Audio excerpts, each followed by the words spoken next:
Rendre visible l'invisible. Non, non, je ne suis pas magicienne.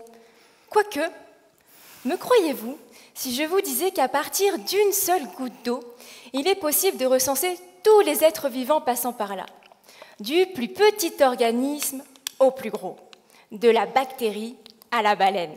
Bref, tout ce qui est vivant. Cela peut paraître fou, mais c'est possible. C'est ce que l'on appelle l'ADN environnemental. Je m'explique.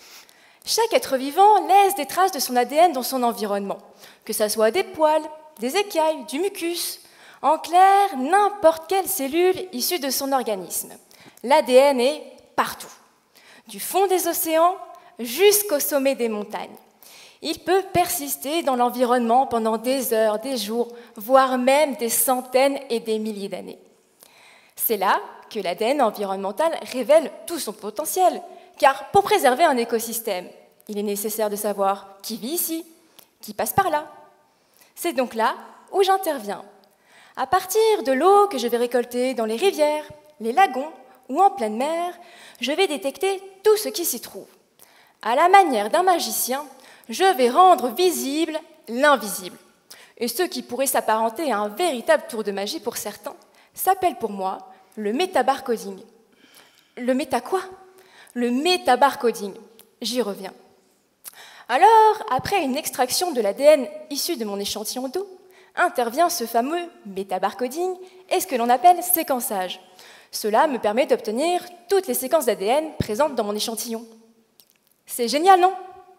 Mais je sais la question que vous vous posez. Comment toutes ces séquences d'ADN-là peuvent-elles indiquer quelle espèce est présente? Chaque espèce possède une séquence qui lui est unique. Un code-barre en quelque sorte qui lui est unique.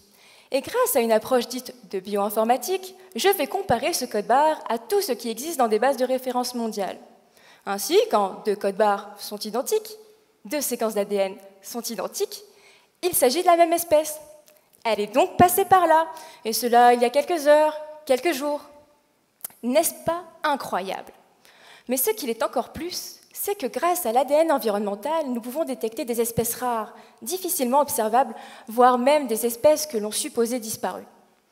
Cette méthodologie me permet donc de décrire plus précisément la biodiversité aquatique, que ce soit les mammifères marins, les poissons, les crustacés ou encore même les bactéries. Et cela du haut des rivières jusqu'en mer. Tout ça à partir d'une goutte d'eau. Alors, à défaut d'être devenue magicienne, je suis devenue chercheuse.